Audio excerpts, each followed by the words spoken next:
Hi, Rudy. Here we are at Solano State Prison. You just finished a Shakespeare play, and it was Julius Caesar, and you played many roles in that play. I want to hear about your experience.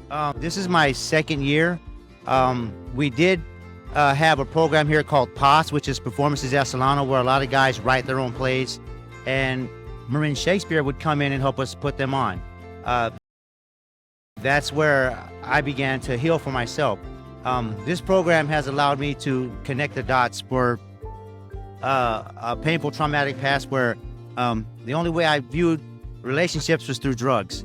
And that came from shooting my dad up at 6 years old to learn how to, okay, that's how you create a relationship. So this program has allowed me to say, no, there's a more direct way to do that now. And I didn't have that tool. I was in a lot of distortion. So this program allowed me to just strip away and just be me. A lot of these guys are coming out of their shell for the first time to Santiago, Shalabra Stogie, and for them to join us speaks volumes for their courage to step out away from the dynamics on the yard and come in here and just present something and give something back to the community that we wouldn't have normally had a chance. Well, you had played so many roles. I think the interesting part was how you took this play, you and your castmates took the play of Julius Caesar, and you made a parallel to the yard. And tell me a little bit about that. Okay, so there's a scene when they're talking about what happens on the other side of the yard. So that wasn't in there. So I actually wrote their dialogue. They wanted more meat and potatoes and more correlation to Julius Caesar. So those watching it would say, okay, how can I adapt it to today's environment, which is the prison environment? And a lot of that goes on the yard, where it's always someone that worries about what's going on in a different area. But that's just normal. On the streets, prison is society condensed.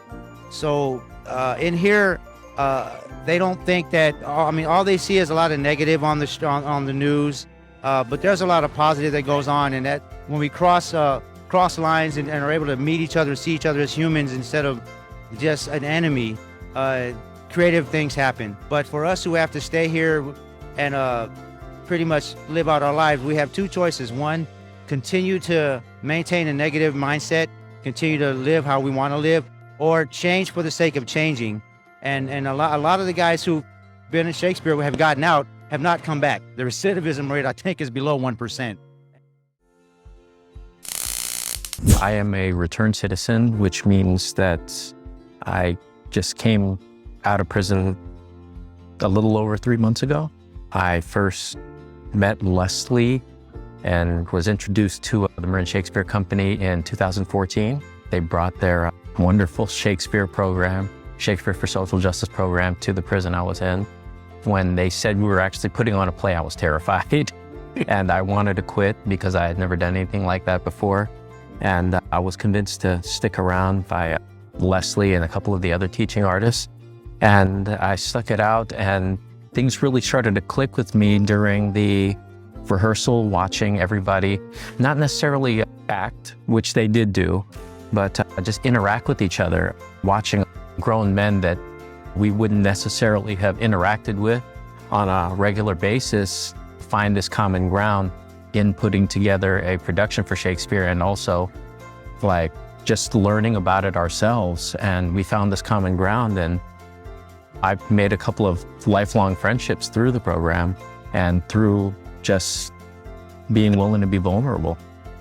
It's for one of the first times in my life I felt really seen when I was part of their program, when we were putting on the plays and we're doing that self-exploration, working on ourselves while we're also working on the plays. I felt really seen and heard.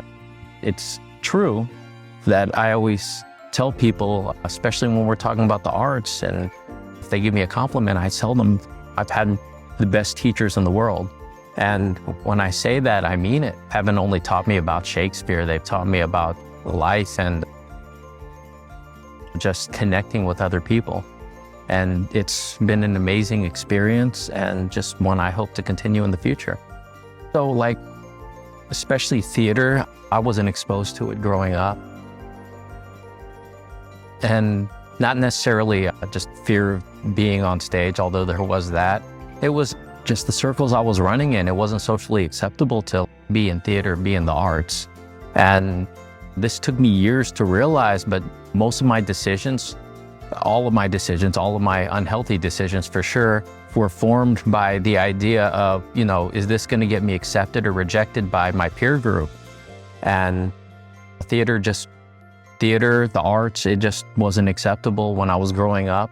And even through a lot of my adult years, it wasn't acceptable with the people I was with. And after being exposed to it, it still wasn't acceptable with a lot of people.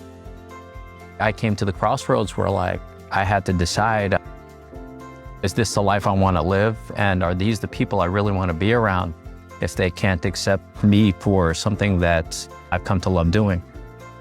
Theater's one of the perfect platforms for social justice. It's a place where people can be creative. They can write what's really on their mind. They can make a satire that parallels reality. That's not so hidden, parallel onto something that's actually going on in real life.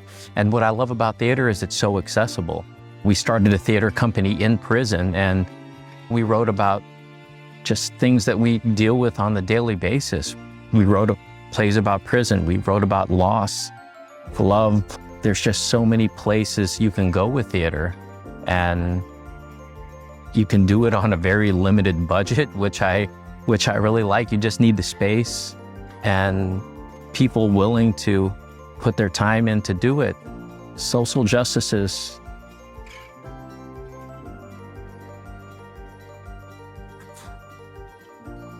finding a way where we can all just coexist.